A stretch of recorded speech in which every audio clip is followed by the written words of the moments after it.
Good morning, everyone. Thank you for joining the webinar. We'll wait for a couple of minutes for more to dial in, and then we'll start the session proper. Thank you.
It is now 10:02, so please allow us to start today's session. Good morning, good evening, everyone.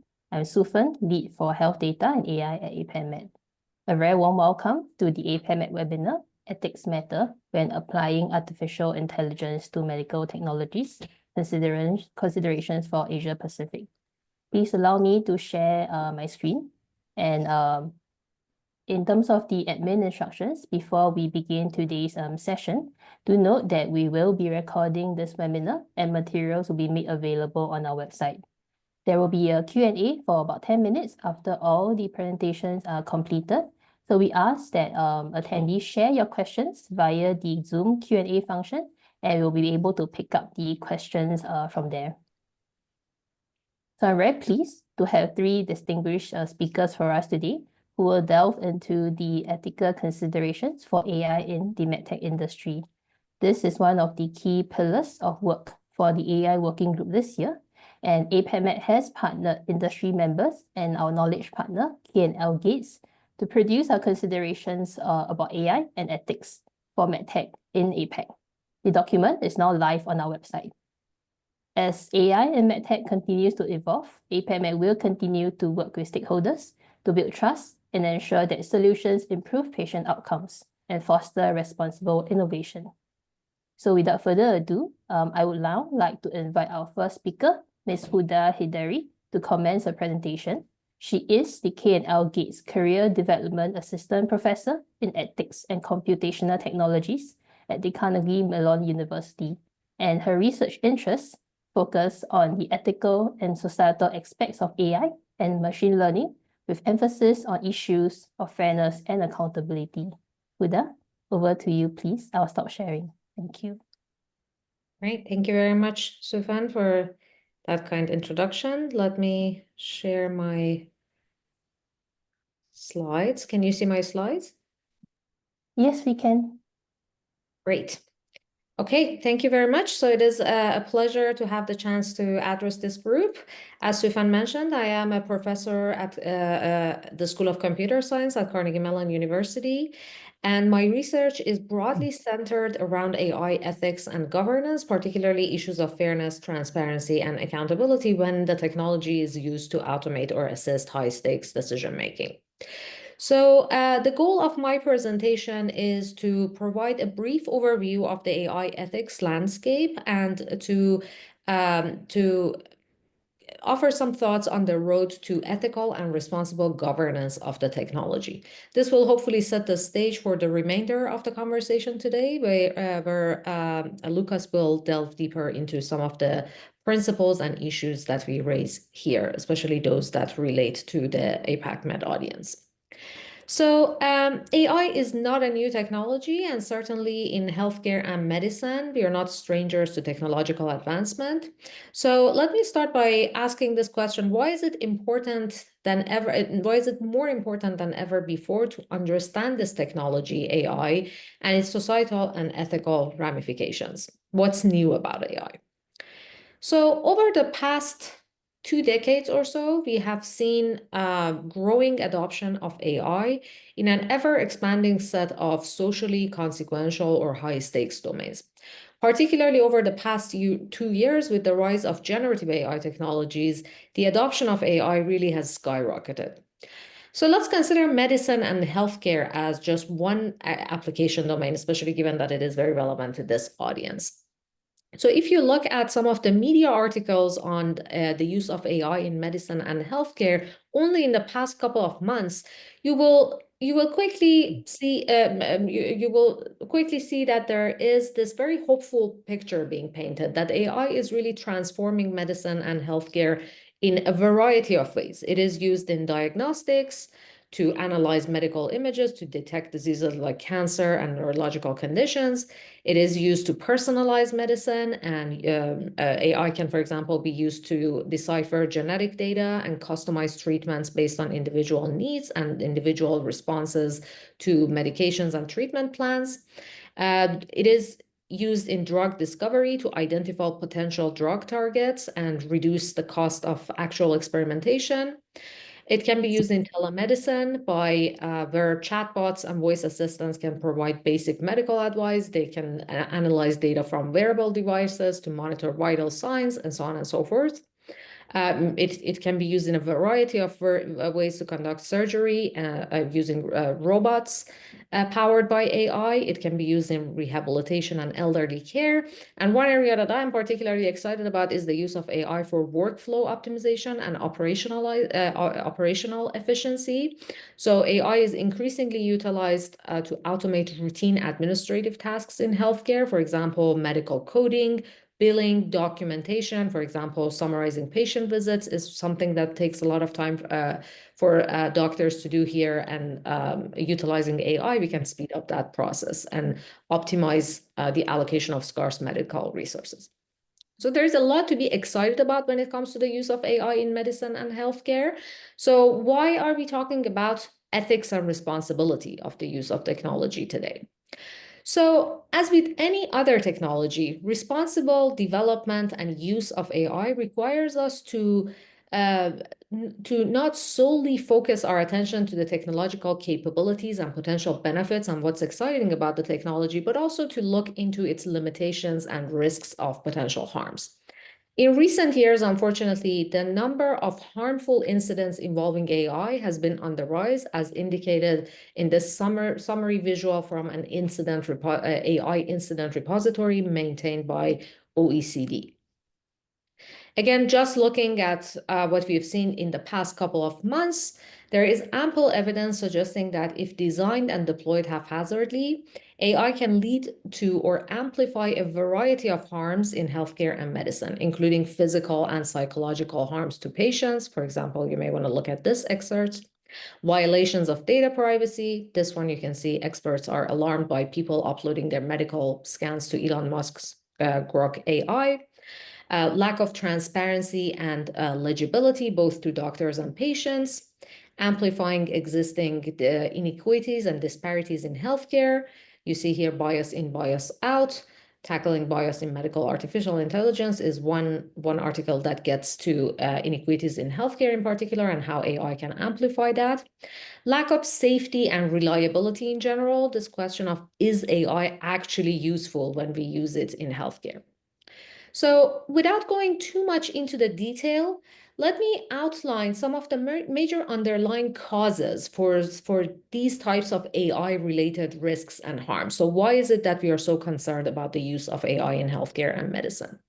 So as you know, AI is a very power-hungry technology. So low-quality input data or low-quality data to train and evaluate the model can cause the model to perform disparately across different populations, and it can make unforeseeable and at times strange errors. In the context of generative AI, for example, you may have heard about this concept of hallucinations, where the model may produce something that sounds very legitimate. It may even offer legitimate sounding citations for where it is getting its medical advice, for example, but all of that could be made up. There is, unfortunately, we currently lack effective risk evaluation methods. Ideally, we don't want to wait until something goes wrong before we address the risks, and we want to have a way of assessing the risks ahead of time. While there has been a lot of scientific advancement in that direction, we currently lack those effective, dependable risk evaluation methods for AI. And to mitigate those risks, we need guardrails and human oversights. Again, research in this space is relatively nascent, and we currently don't have adequate guardrails to contain the risks of the technology. And considering that this is a relatively hyped up technology, there is a lot of excitement around AI in healthcare and medicine. There is unfortunately over-reliance on the technology, and we see it utilized in settings when it is just inappropriate to use this technology given its limitation and limited capabilities. So those are just to give you some ideas as to why is it that we see these issues with the use of AI. Okay, so in response to these harmful incidents involving AI, numerous entities from government, industry, academia, and civil society have issued AI ethics and responsible AI guidelines aiming to delineate the ethical and societal principles AI systems must accord with to prevent and remedy AI-related harms. While there are numerous such guidelines around, prior work has shown that almost all of them share a handful of principles. In particular, those principles are fairness, accountability, transparency, safety and reliability, security, and privacy. So these are the principles that we want our AI systems to comply with. I am not going to go deep into these principles, but Lucas will walk you through these principles in more depth right after this presentation. Now, one important caveat to guidelines of this nature is that there is often a very long way from principles such as fairness and justice to operationalizing them in the real world. So I think we all agree that we want our AI systems to be fair and non-discriminatory, but what does that exactly mean? What should we do in order to ensure compliance? So I think that is why the issue of governance becomes very important. Governance is this idea of operationalizing how we want to comply with our principles. Now, why is governing AI particularly challenging? I would argue that there are two major challenges when it comes to AI. One is the lack of standards and best practices for various AI actors, including developers and users, to comply with. And also, even if we have standards and best practices surrounding how to design and develop and deploy AI responsibly, the question of compliance remains a challenge. How can we incentivize and enforce compliance? And that's something that I believe Lucas is going to tell you about one regulatory framework, particularly the EU AI Act, which recently went into effect. That's one major leap in that direction of incentivizing compliance. Now, these challenges are amplified by rapid pace of technological innovation. The technology keeps changing, but at the same time, it remains opaque and inscrutable, at times even to the designers and creators of the technology, which makes it challenging to foresee its errors. So for those reasons, and also proprietary and intellectual property consideration, which limits access to information about the model, it is often very difficult to evaluate these risks. I will not have the time to talk a lot about how to assess the risks of AI, but I will refer you to this international scientific report on the safety of advanced AI, which was a collaborative effort among more than 30 countries, including the UK, US, and several European nations. I had the honor of contributing to this report as a writer, and here we extensively discussed the unique risks of evaluating AI for its harmful consequences. So I am out of time. So let me mention one more document that you may find useful, particularly if you're interested in concrete ideas for assessing the risks and impacts of AI. The National Institute for Safety and for Standards and Technology here in the US recently released their ARIA framework, ARIA standing for Assessing Risks and Impacts of AI. They proposed 3 layers of evaluations for AI systems, including model testing, red teaming, and field testing. Model testing is benchmarking tasks and data sets designed to test the prevalence, severity of specific types of harms. Red teaming consists of adversarial testing to assess model capabilities and identify harms, to understand the risk surface and design measurements and mitigations. And finally, field testing aims to detect and document AI risks arising in the environments in which everyday users would utilize it. So there is a lot that needs to be further developed in this space, but I wanted to leave you with something concrete. So if the issues raised in this presentation is of interest to you, this might be a good chance for me to announce that we have an upcoming event that I'm co-organizing through the K&L Gates Initiative in Ethics and Computational Technologies at Carnegie Mellon, addressing generative AI ethics and governance. This will be held in March of 2025. And if you're interested, I hope that you can join us at this convening. So that's it for me. Let me pass it over to Lucas. Thank you, Hoda.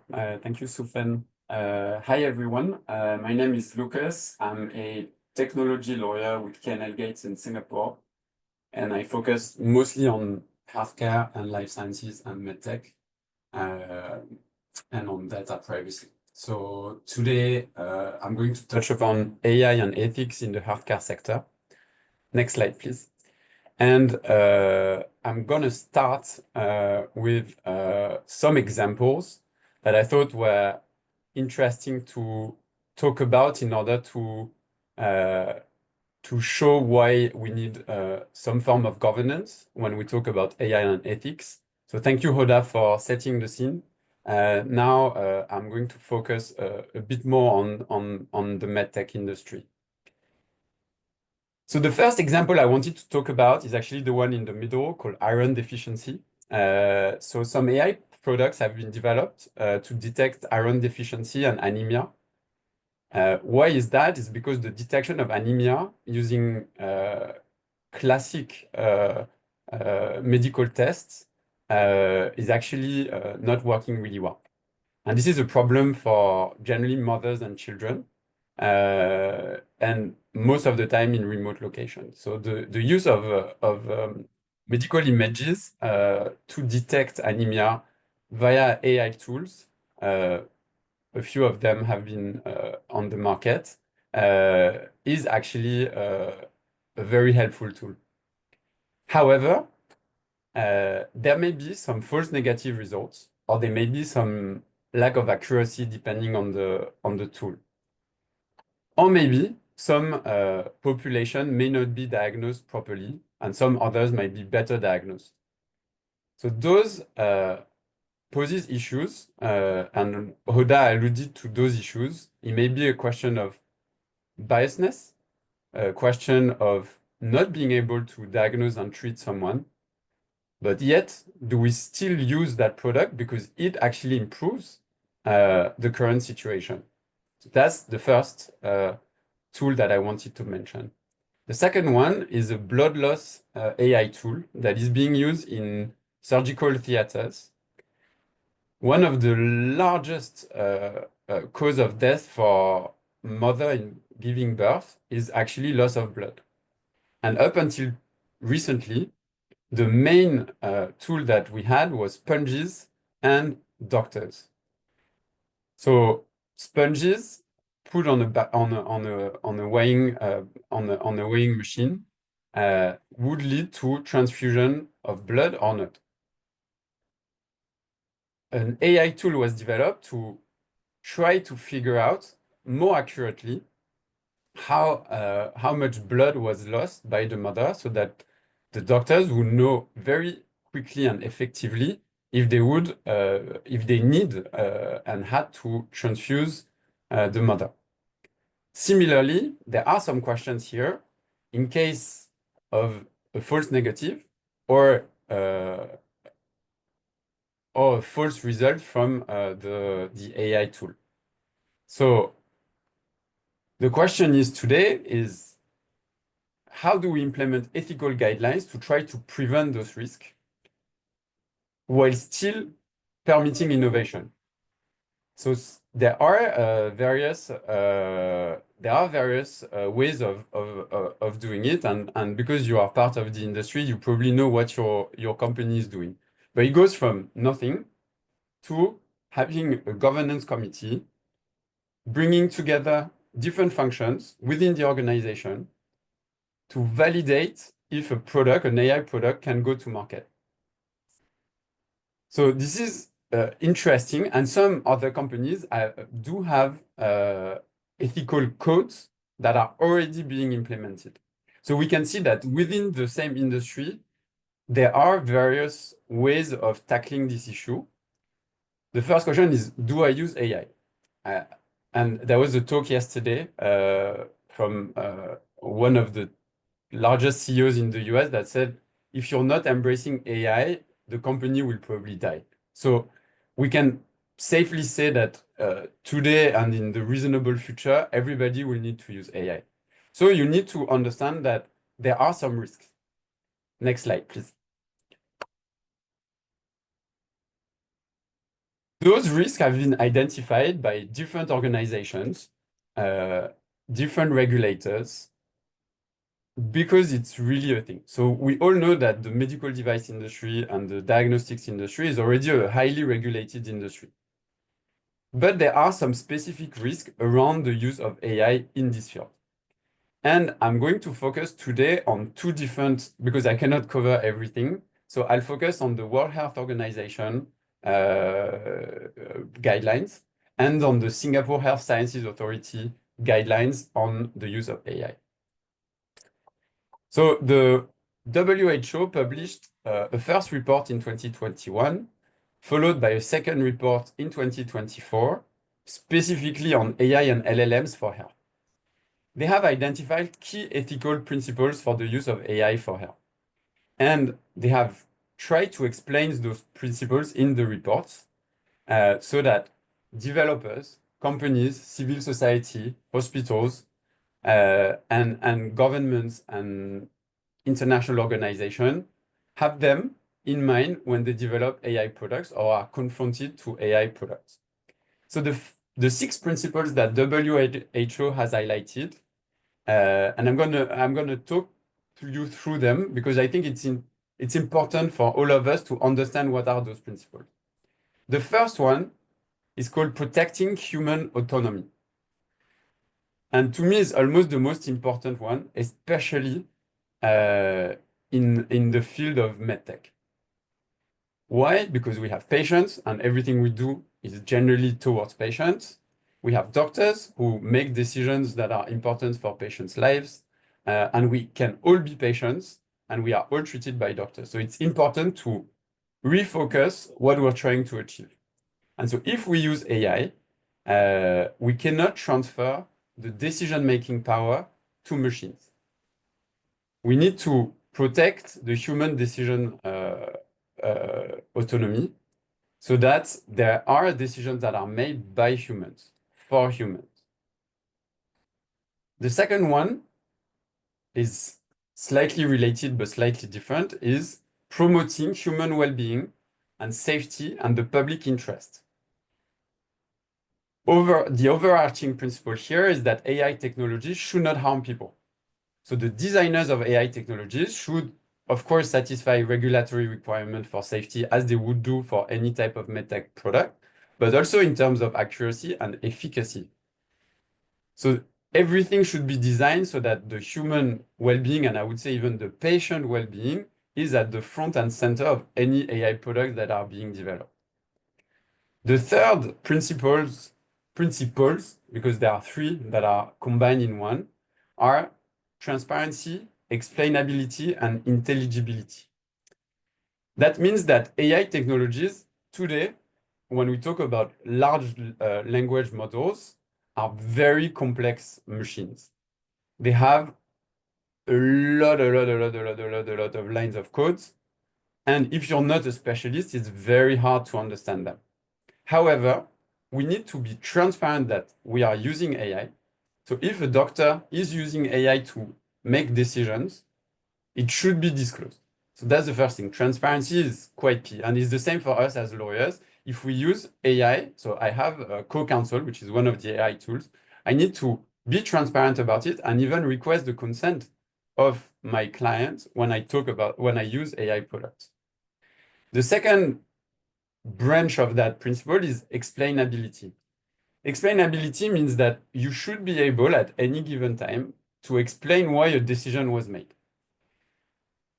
This is becoming more and more complex because you may not be the speed at which the decisions are made by AI may not allow you to explain on the spot why a decision was made.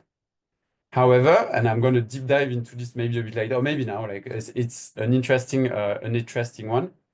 What has been advised by different organizations is to make sure that you can explain the decision of an AI after the fact. So it means that one of the ways of doing it is you imagine a plane and the plane crashes. In a plane, you have a black box recorder.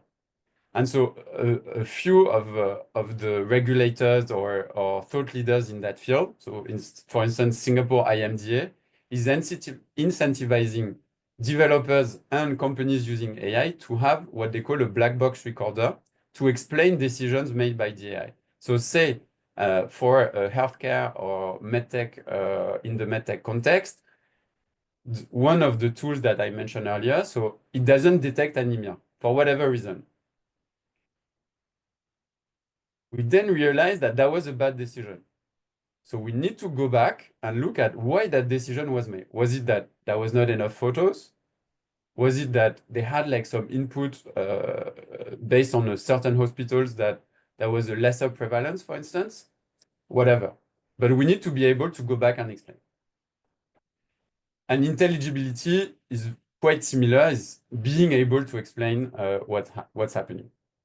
The fourth principle, according to WHO, is fostering responsibility and accountability. And I think that what we're doing today, what Sufen and Christian are doing internally and with APACMed, and that I'm trying to help with today, is to foster that responsibility and that accountability from all the stakeholders using AI and subject to AI. So I think here is really being able to use AI responsibly. And I think the right term is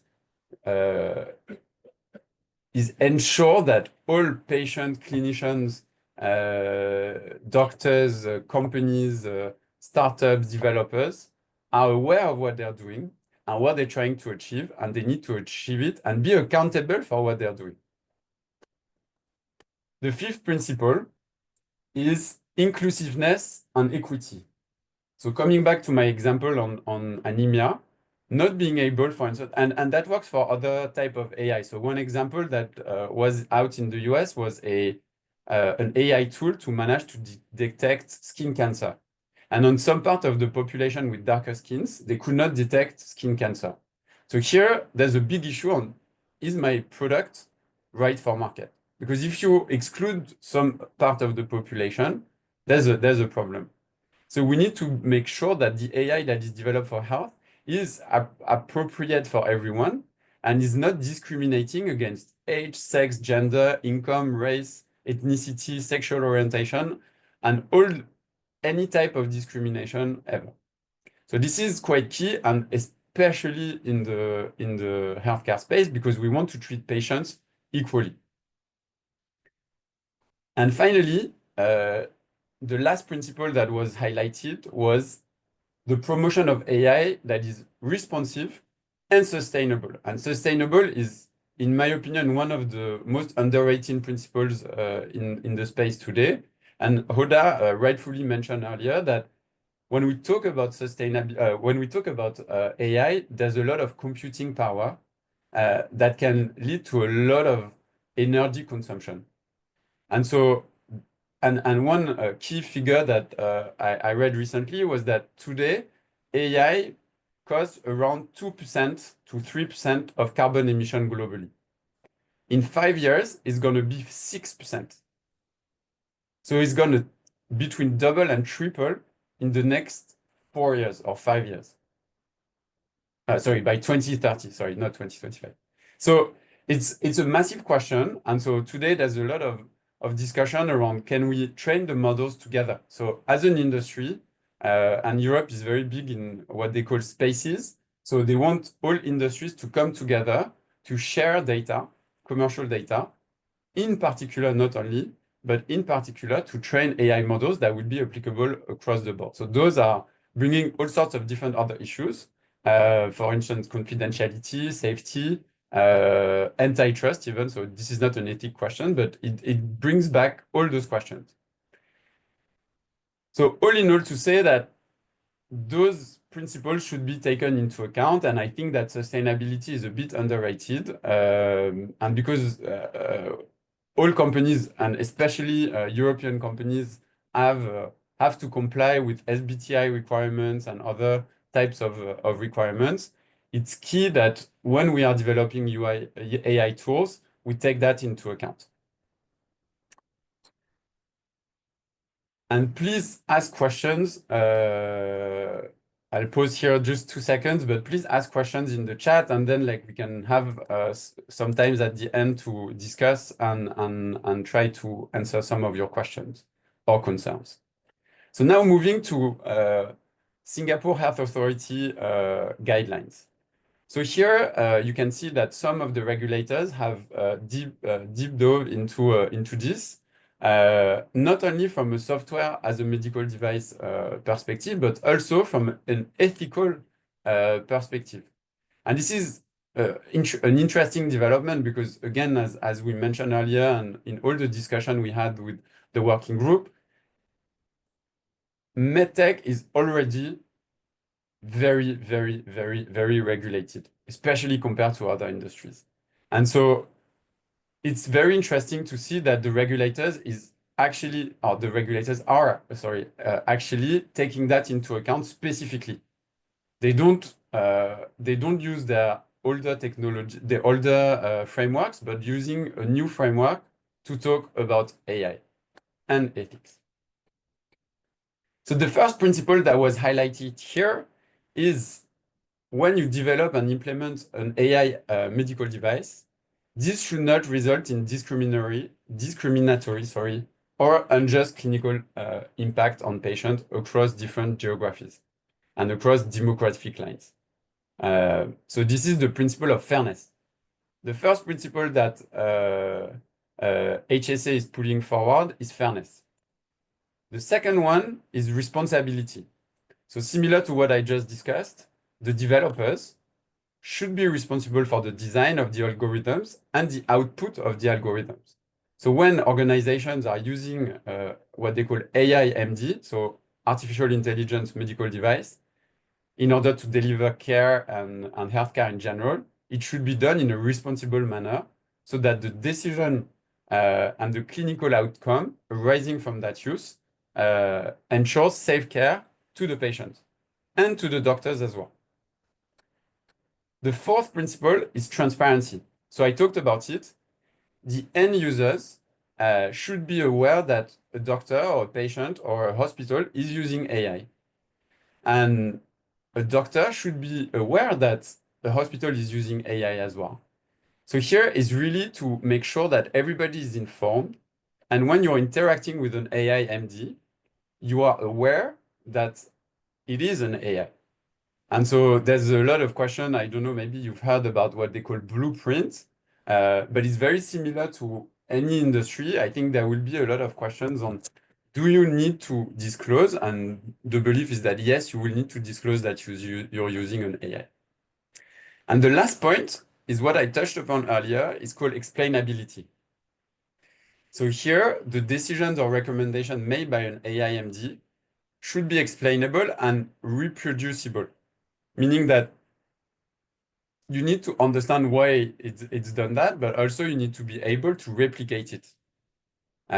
So this is quite a challenge because those AI products and AI LLMs are becoming more and more complex. And so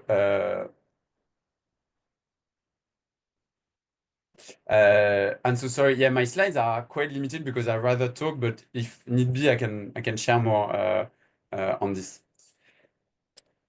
So AI, so Singapore Health Science Authority has put forward those 4 principles. In general, in the region, you can look at 2. I would advise you to look at 2 different guidelines as well, which are the ASEAN Guide on AI Governance and Ethics that was published, and the Model AI Governance Framework, and the Model AI Governance Framework for Generative AI that was published by IMDA and AI Verify. One of the examples that I mentioned was the black box recorder, but they give all sorts of different tips on how to implement an ethical governance framework. And I think it's quite key to, first, what we're doing today, to enhance knowledge about it, so that even within the organization, everybody is confronted to the notion of AI and ethics. And when Hoda mentioned earlier that there are some risks, not everybody can see the risk. So you need to be able to explain that. So I think overall, we are on the right path. We are doing a lot of exercise, and frameworks are key to make things move forward. And finally, the last principle that the HSA is putting forward is patient centricity. So patient centricity means that there's a need to put in place safeguards in the design and the development and the implementation of AIMD, so that the purpose of everything is the patient's interest. And of course, including their safety, their well-being, so that we all abide by everybody's mission. Next slide, please. So having read all this and discussed with all the companies in our AI working group, we came up with a paper that you have access to on APACMed website, and maybe we can share again after this chat. But the idea here was to try to find what are, according to APACMed members, the highlights of the ethical principles that should be applicable in the healthcare and medtech space. So the first one, and we put it first on purpose, of course, is human centricity. And this is related to patient centricity that I just mentioned, but not only, also doctor centricity, and overall, the role of humans in developing and using AI. We need to make sure that everything is designed so that the human will benefit from AI, not the contrary. The second aspect is what I probably insisted the most on, is the notion of explainability and transparency. The third one is fairness, where we are trying to minimize bias and discrimination when using AI. Safety and security, equity, quality of access, and social and environmental well-being, which is tied to the sustainability aspect that I mentioned earlier. So those are not exclusive from other principles. It's just that we thought that those were the ones that should be front of mind when we are using or developing any AI product. This should be front of mind when you are developing a governance framework within your company. And I had this chat with a different industry recently, which are banks. And banks don't put any AI product on the market without having an AI governance policy in place, even if they're not European, and even if they are from other countries.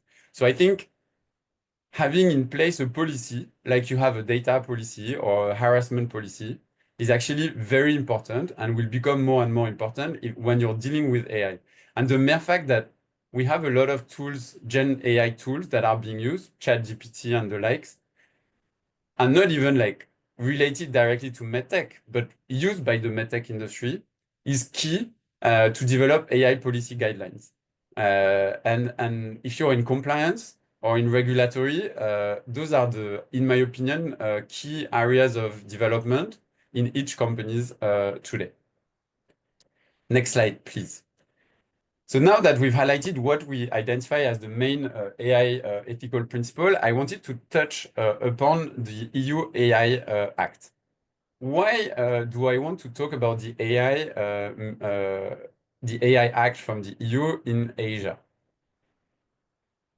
There's a say that says that Americans, I don't know, somebody said that probably untrue and very offensive, but he said Americans create, Chinese copy, and European regulate. I think it's unfair to everyone. A lot of innovation is done outside of the US for first. But we cannot deny that Europe is at the forefront of regulation. And we've seen that with GDPR. And we are seeing that now with the Data Act and now the EU AI Act. I've spoken to a lot of large MNCs with centers in Europe, headquarters or not, but at least activities in Europe. And of course, they will need to comply with the EU AI Act in the EU. However, outside of the EU, they may not have to abide by the EU AI Act. In my opinion, this is becoming global. So as soon as you will touch the EU or as soon as you will touch China, you will need to abide by those rules. So China and the EU has probably the strongest regulations in terms of AI. The EU AI was published over the summer on 1st of August 2024 and is being implemented now over the course of the next 2 years. The way the EU AI Act is trying to harmonize the rules on development, placement of on the market and use of AI systems in the European Union is to follow what they call a risk-based approach. As you know, in the MedTech industry, you're also subject to what is called the Medical Device Regulation, MDR, and those two regulations will be, at least what they've tried to do is to combine those two regulations. So you will need to combine the two regulations, and I will come to it in a second, but there are ways of leveraging what you're doing in the medical device space in the AI space. The EU has put forward 4 different types of risk: minimal risk, limited risk, high risk, and unacceptable risk. The idea is that once you've done this assessment, you'll know in which bucket you are, and not the same obligations will be applicable. So unacceptable risk of AI is, for instance, social scoring or manipulative AI. This is quite important, especially in the healthcare space. This is prohibited. So any type of AI that will lead to any form of social scoring is absolutely unacceptable under the EU AI Act and should not be used in the EU. Minimal risk AI systems on the other side of the scope is related to chatbots, for instance. So marketing bots that are being used using AI, the impact on the consumer is relatively limited according to the EU AI Act. Limited risk AI, similarly, slightly lighter transparency obligations when there's a risk that it leads to deepfakes, for instance.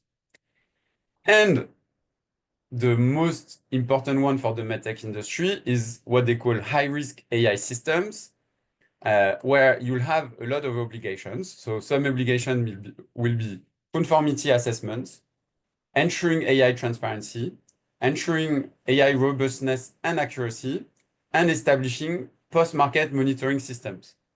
So you have similar obligations when you deal with medical devices. So it's good. I think there will be some form of consolidation of those, especially on conformity assessments.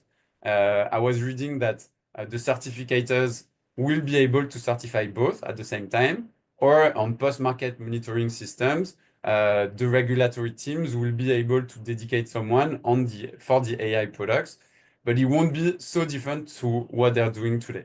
I think the issue will be the technical aspects to ensure that you will be able to assess the risk accordingly according to the actual AI.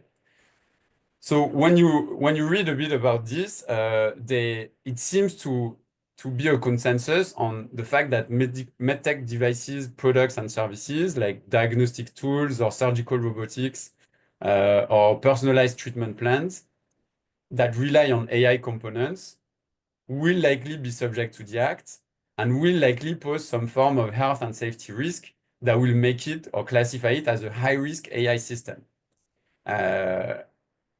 So this will lead to a necessity to have human decisions that are reliable and accurate based on the AI component.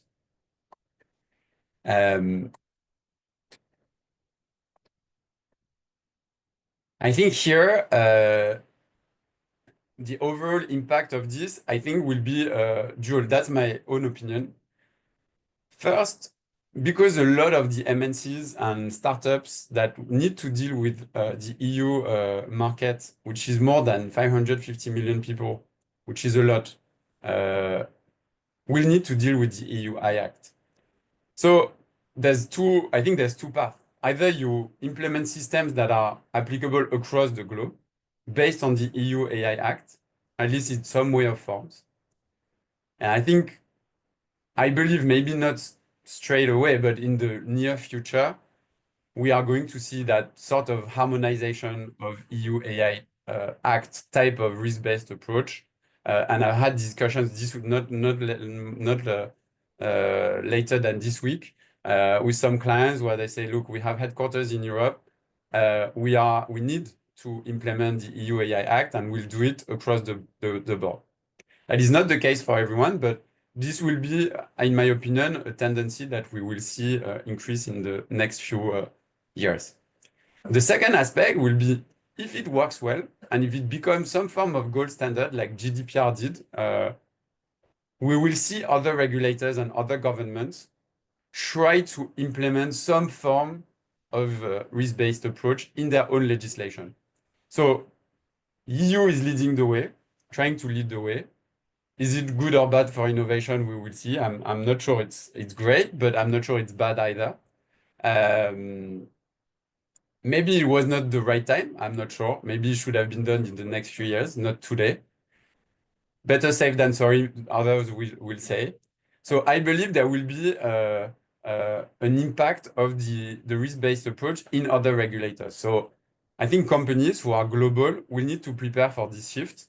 Will need to prepare for implementing governance framework, for implementing risk assessment like we all do for DPIAs and data privacy.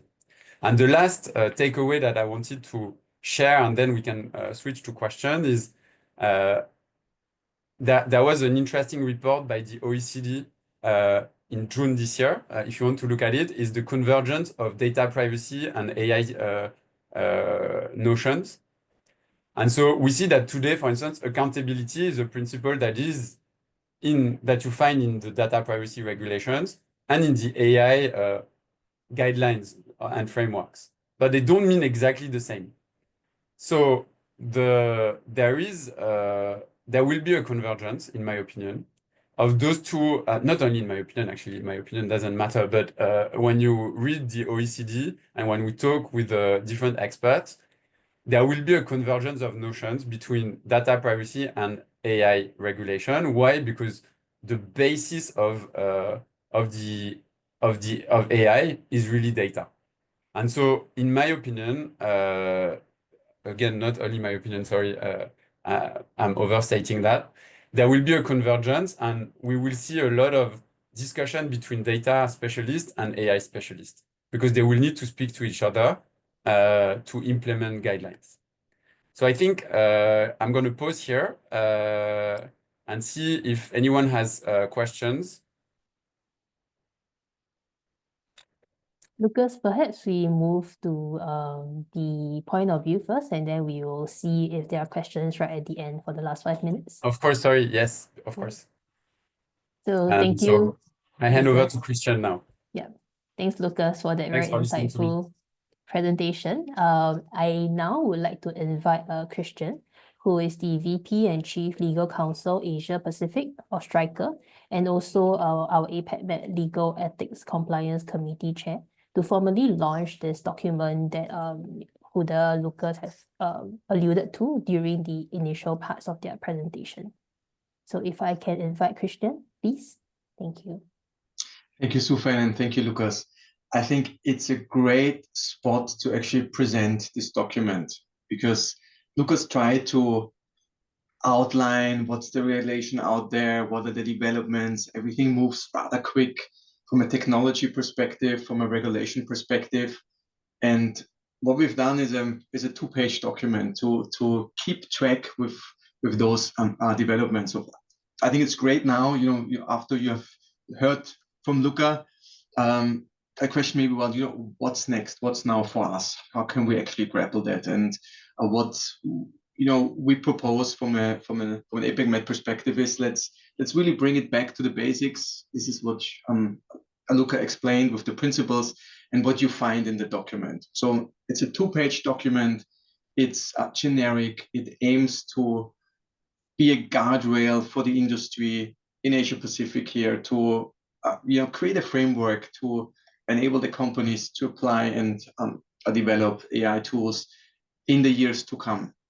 It's something that is not specific to actually APACMed. Various of our sister associations around the world, MedTech Europe, APACMed, they have done a similar approach where they put a generic document with guardrails, with the principles actually out there for the members to consider when using and developing AI. And we've done the same. I must say that I don't think that's the last that we've seen. That's our point of view. That's at the start of a journey. I would really ask members, so read through. You have here the QR code. I think still, if you're old school, there's a couple of paper documents that we have in the office. Happy to send those to you. Read through and give us feedback. Yes, perfect. Yeah, there you go. So give us feedback. What do you think? Is it fair? Do we need something more? This is the beginning of a journey. So please, make this a living document. Think through, and as well, take it and discuss it with your members and with your colleagues in the companies. So I think the document is live. It will be on the website. If this would be a physical event, we would maybe have a cake, a cutting, or we have ribbons, and we would say so that's the formal launch. This is what is now done virtually. So it's the start of something. Please read it, make it a living document, and give us feedback. At the end, I just want to really thank Chris Hardesty, who was instrumental in actually driving this. He's not on the call. And as well, I want to thank Luca. Without your help, Luca, we wouldn't have been actually able to write up this document. So many thanks to you, to Kale and Gates, and Luca for bringing this document to an end.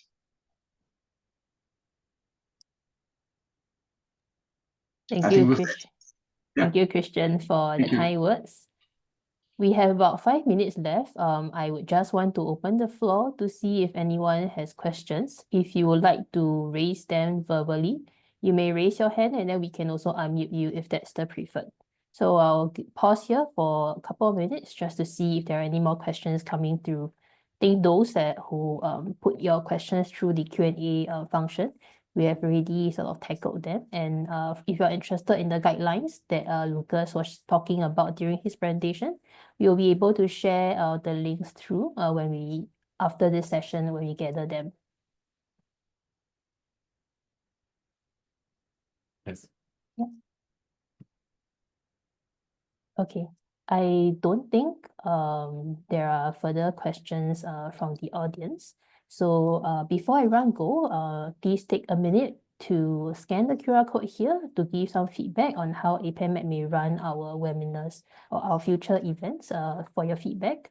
And for the speakers, thank you very much for your time today. And please allow me to gather everyone for a nice photo because it's something that we somehow always missed. And with that, we can end today's session. So on the count of 3. 1, 2, 3. All right. Thank you everyone for your time. Thank you, Lucas. Thank you, Huda, for Thanks, Sufan, dialing for in organizing. from the States. Thanks, Christian, for always being a very encouraged supporter of our initiatives. With that, I call today's webinar to a close. We'll be able to share the recording and slides if you or your colleagues have missed today's session. With that, thank you everyone. Have a good week. Thank you. Thank you, Sufan. Thank you, everyone.